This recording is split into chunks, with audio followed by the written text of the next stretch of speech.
Welcome back to Post-Traumatic Thriving. We have Tanya, we have just an epic guest. Amazing. Rhonda, thanks so much for being here.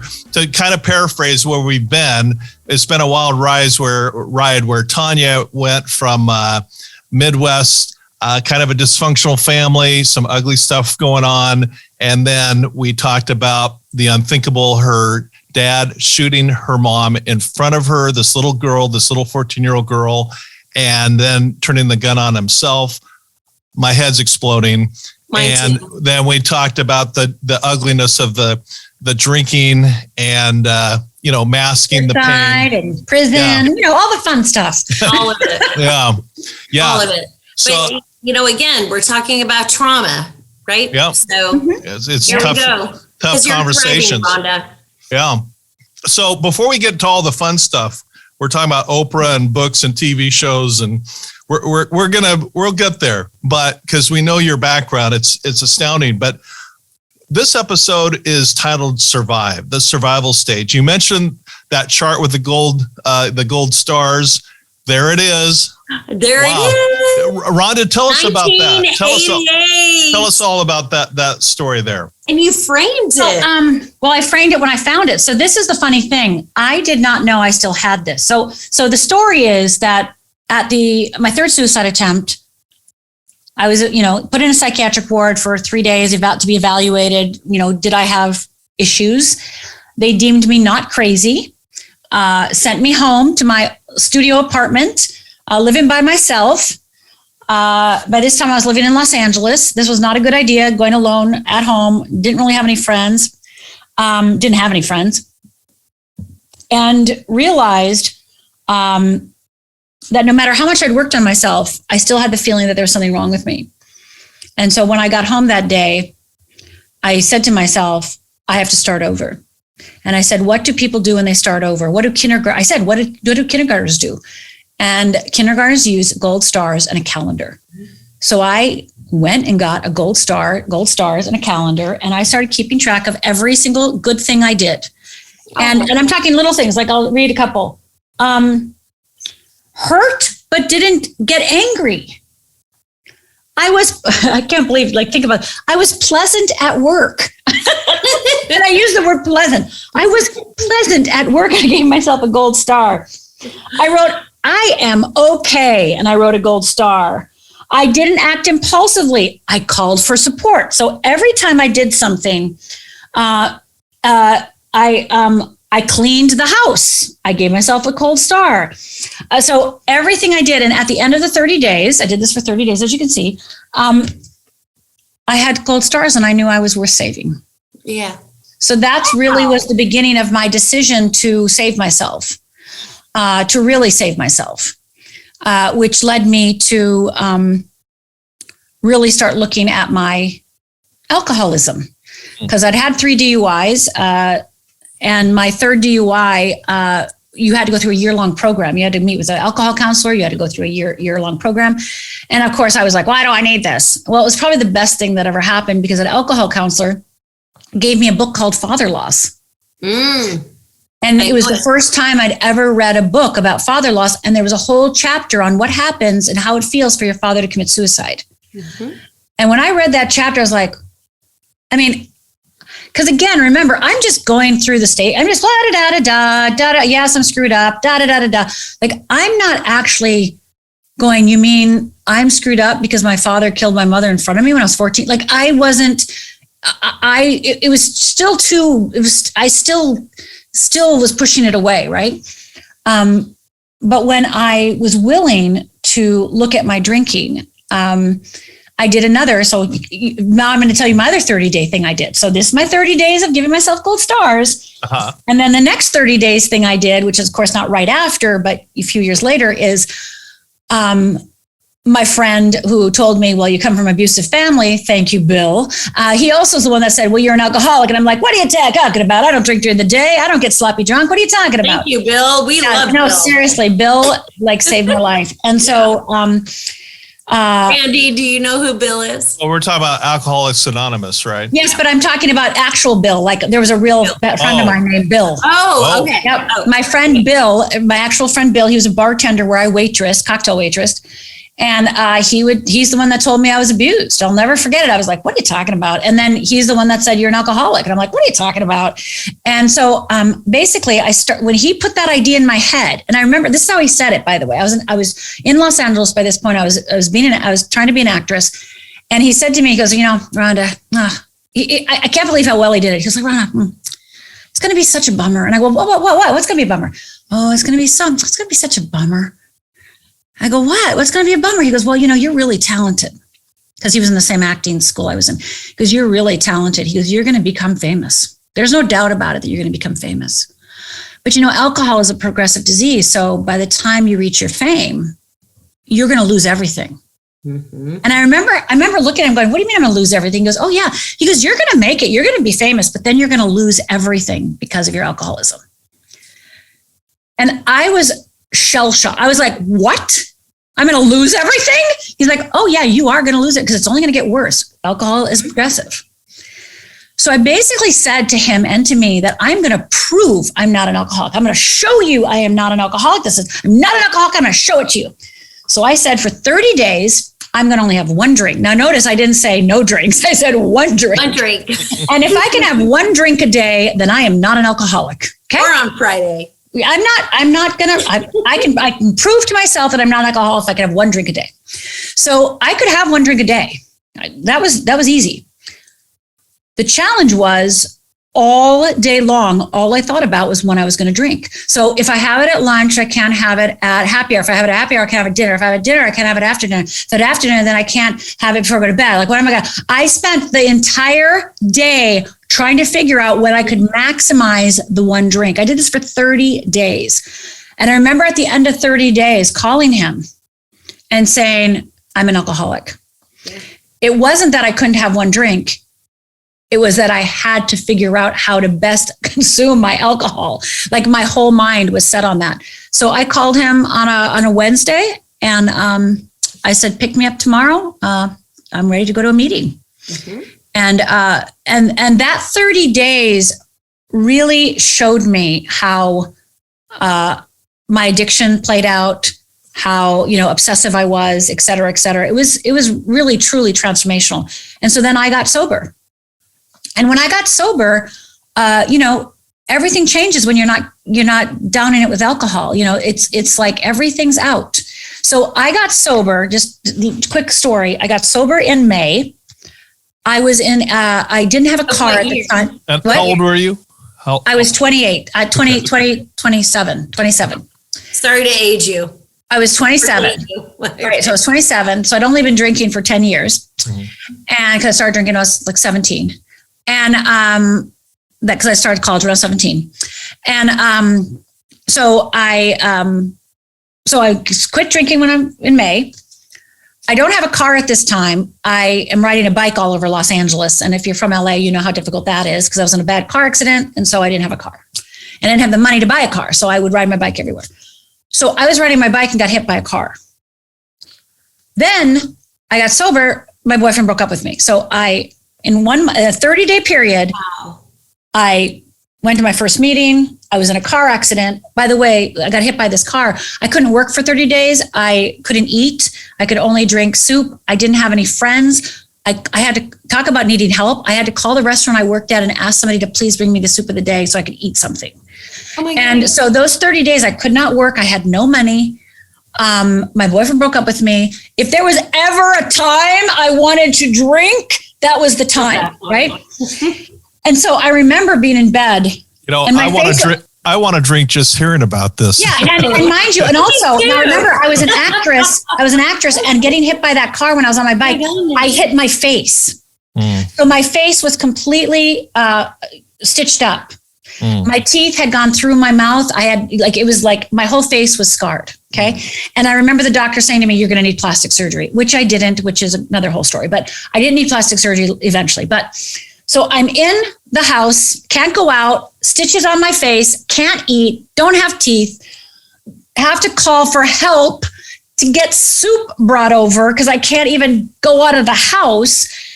And now remember that dad of mine is in my closet.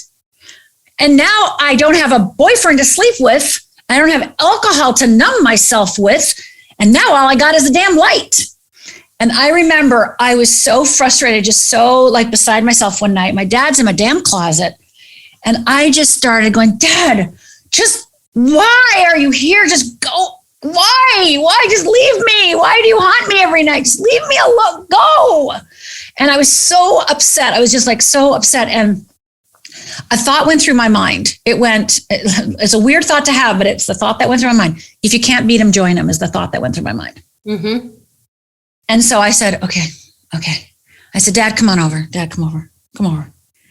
I'm sitting on the side of my dad. My dad comes up in front of me and I go, okay, Dad, I forgive you. And I put my arms around him and I hugged him. And he said, that's what I've been waiting for. And that night I went to bed, fell asleep, was crying then. I cried myself to sleep that night. And I had the same dream. My father's chasing me through the woods again, shooting at me. And so this time what I did is I turned around and said, go for it. Just go ahead and shoot me. Just go ahead. So my father put the bullets in the gun in the dream and he shoots at me and it keeps missing. And he puts more bullets in the gun, it keeps missing. And I go ahead. Just go ahead. Put the bullets in the gun, keeps shooting, right? Finally, after about the third time, he goes, well, I guess that doesn't work anymore. And he threw the gun away. And there was a little brick wall next to him. And he took his hand and he put it on the other side of the wall and he pulled out a picnic basket. And he goes, do you want to have a picnic? And I said, yes. And my father took that red checkered tablecloth, put it down, and we sat down and we had a picnic. And I have not had a nightmare since.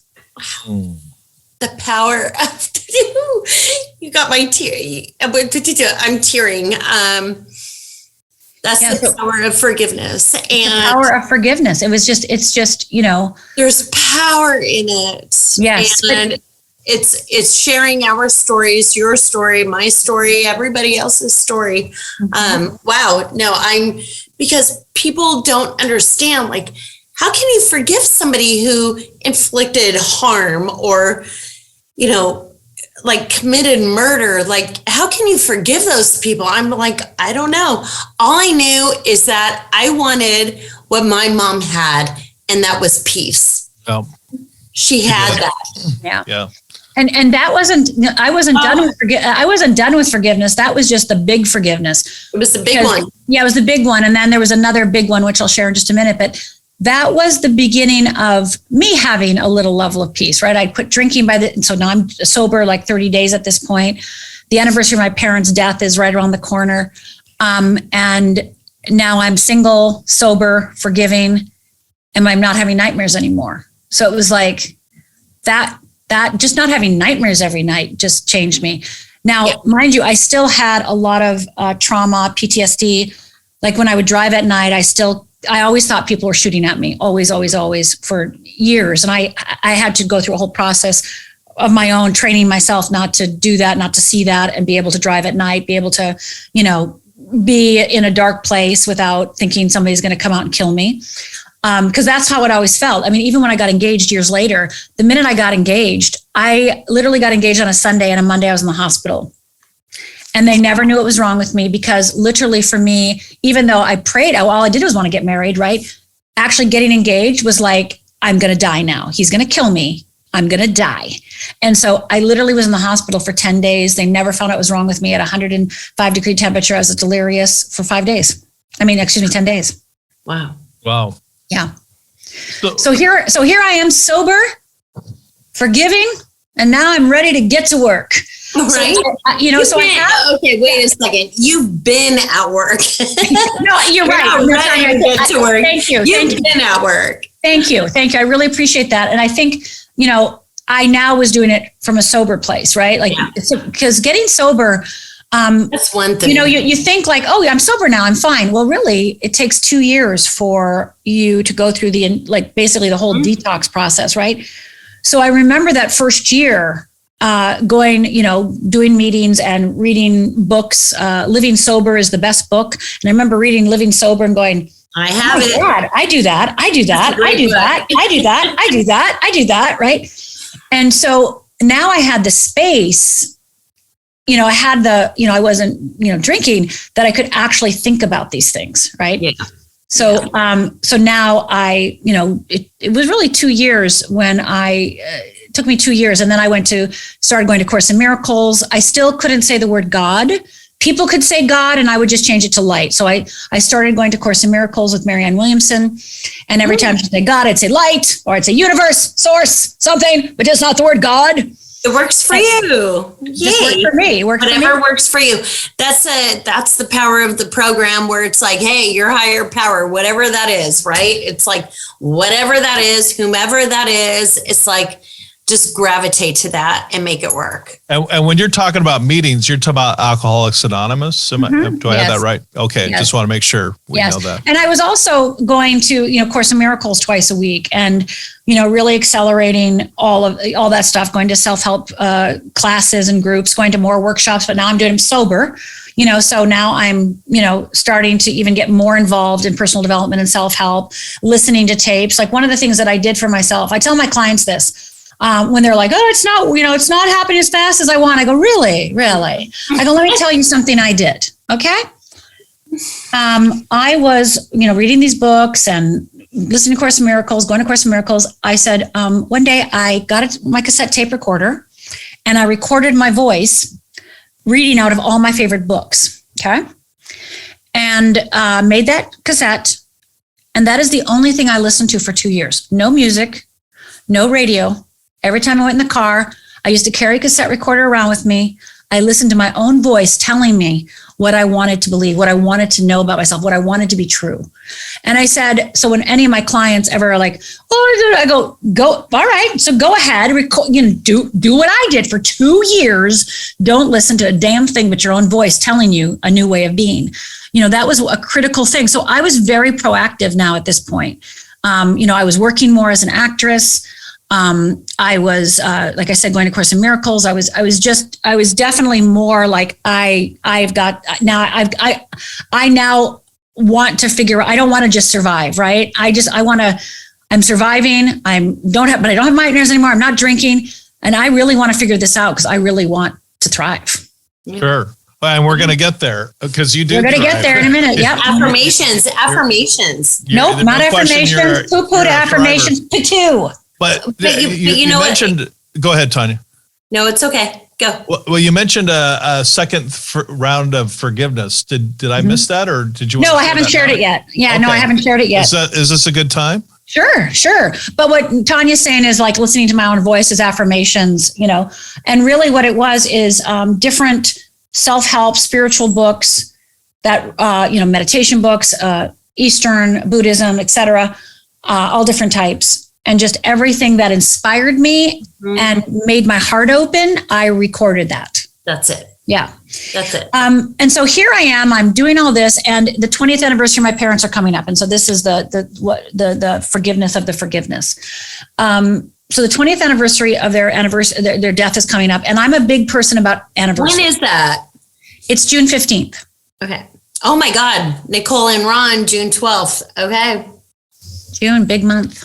I hate June. Okay. I used to not be able between Mother's Day when it was Mother's Day to Father's Day, and with my parents' anniversary, that 5 to 6 weeks, 7 weeks. It's hard. Or no, literally for years, you could just forget me because I could barely function for years. So here it is, the 20th anniversary coming up, and I say to myself, I have got to let my parents go because they have been running my life, making my decisions for me, even now that they're dead. And I remember thinking when I turned 28, my parents now, as I'm moving in my 29th year, they have been dead more than they've been alive. Right. And so the 20th anniversary, they died when I was 14. So now and I remember thinking to myself, I gave them like almost time and a half, right? I was almost, and I was like, no, I am now going to say goodbye to them. I am going to lay them down. And it was a big deal for me. And I created a whole ceremony, and I asked my best friend, Marta, to come with me. And I said, just be my witness. I just need somebody to witness for me to say, to prove that I did it. And so we went to a little lake on Coldwater Canyon. here in LA, and I brought a burning pot. I brought paper and pen and sage. I just brought all these things with me, and I basically wrote to my mother and my father all the things that I was mad at them for, all the things that I didn't like, all the things. I just burned them, and then I wrote all the things that I'm grateful for, right? And burn, and then I burned again that I was willing to forgive them. And this literally took hours. I was there for probably 4 to 5 hours. And my best friend did not move for like 5 hours while I was doing this. And I was sobbing and crying and talking the whole time. And then when I got done burning, I buried it up there in Coldwater Canyon. And during that time, Randy and Tanya, people think that my father was the person to forgive. On the 20th anniversary, I had to forgive my mother. I had to forgive my mother because she didn't take me out of the house when he tried to strangle me. I had to forgive my mother for going back with him, which to me is one of the key, like little moments that, perpetuated her eventual murder. All these things, my mother did not keep me safe for those years. And I had to take my mother off the pedestal. I had to take her off the pedestal and look at her as a woman, desperate for love, afraid to disappoint her father, who stayed in a marriage that was not happy, that did not fulfill her, that caused abuse to her daughters. I had to look at her with real and clear eyes. And so that day, I not only forgave my father again, which again was a new level of forgiveness, but I had to forgive my mother. Mm-hmm. And that was way harder. And then lastly, that day, I forgave myself because again, I was carrying that weight of that I didn't do anything. So as I buried all that, and I remember looking at my best friend because she was crying and she's standing there, literally stood still for like 4 hours, 5 hours. I remember taking just a nice deep breath and turning around and walking away. And I remember so vividly that first step that I walked after I was walking away. I said to myself, these are the very first steps I've ever walked on my own. Wow. These are my first steps. My father and mother were running my life for the last 34 years. I wasn't running my life. They were running my life. And I remember just so vividly just feeling like this is my first breath is me. This is my first steps is me. I didn't know who I was necessarily at that moment, but it's like I was starting to figure it out. And it's like, I'm not carrying them anymore. I'm not carrying them anymore. Freedom. Powerful. Freedom. And there's such power in that message. Really, it's freedom isn't, or forgiveness isn't like, hey, let's do lunch or coffee or whatever, right? Forgiveness is like, gut-wrenching. I don't need to do anything, but I'm choosing to release the pain. I'm choosing to release the trauma or, the disgrace, whatever. It's like, I'm choosing to release that. So the ball and chain that has been hooked to my ankle for so many years, I finally can cut off. And people like misconstrue forgiveness. And oh my God, it's, you and I are on the same page with that. Yeah, forgiveness is a big deal. And I was working with a client recently and he came to me because he was making $1 million, losing $1 million. Like he'd made so much money, lost it all. And as we're talking, he reveals to me that his father and grandfather did the same thing. That he was so angry that he was doing it because his father did it and his grandfather did it. Yeah. And so he's like, can you tell me? I go, forgive them. And he's like looking at me like, what are you talking about? I go, forgive them. I go, this is a legacy of what it means to be a man in your family. And you have to be willing to forgive them for not breaking the chains. And now you have to. I mean, he like literally looked at me like, you mean I've got to forgive them and then I'm going to keep my money? I'm like, kind of, yeah, that's kind of the first step. And you and I together, we can share this with a smile because we've been there. We've experienced this, right? But for other people who are like, oh my God, how can you forgive? It doesn't come overnight. It doesn't. I mean, it took 2 years for me to forgive OJ. I'm like, okay, he did. But it took me 20 years, right?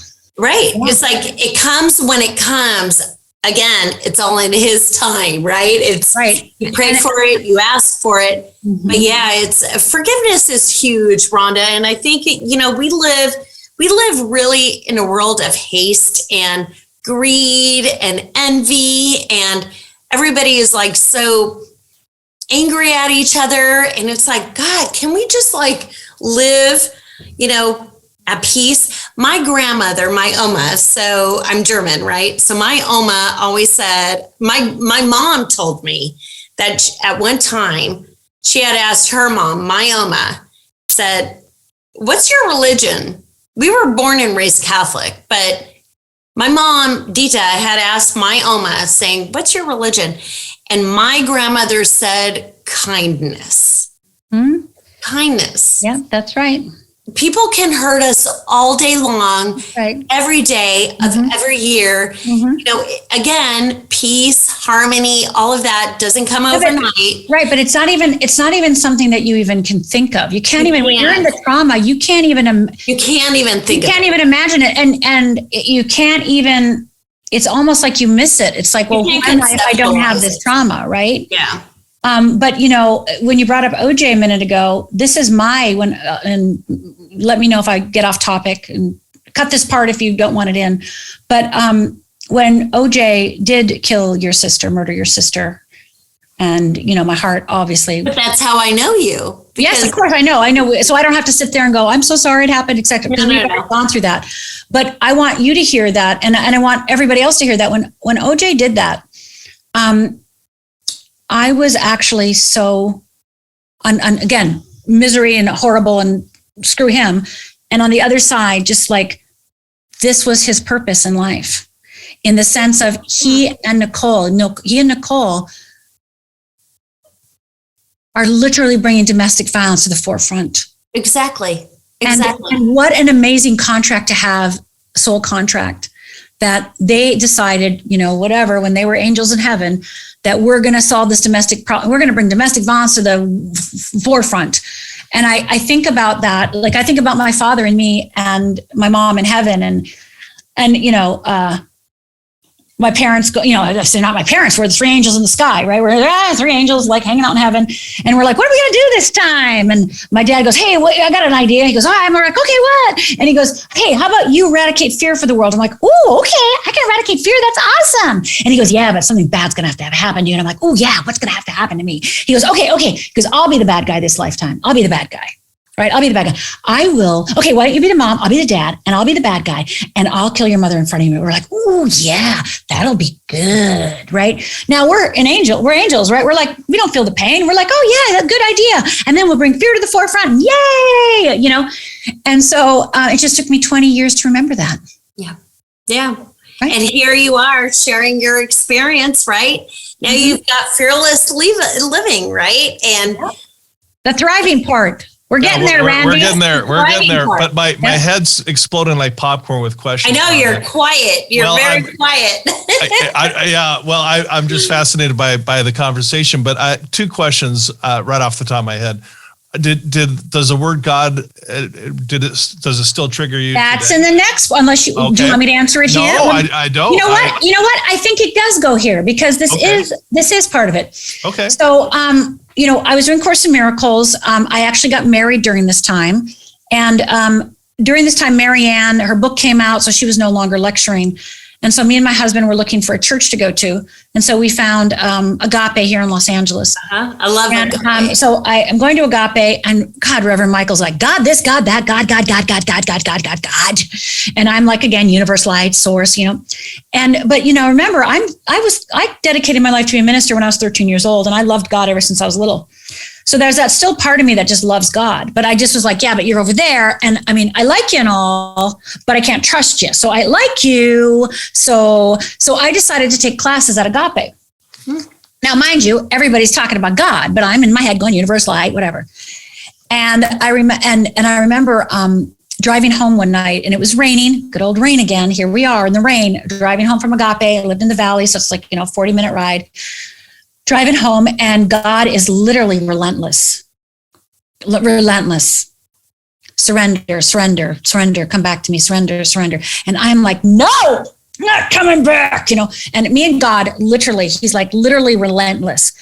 And I finally pull over on Mulholland and have to pull over because now I'm crying so hard and God is nagging me so much that I sit in a parking lot for, I don't know, half hour, 40 minutes. And I literally wrestle God, literally. And me and God are having it out. And I literally am like, yes, but if I believe in you again, if I come back to you again, if I trust you again, you are going to kill my sisters. You're going to kill somebody else to test me. And I can't take that.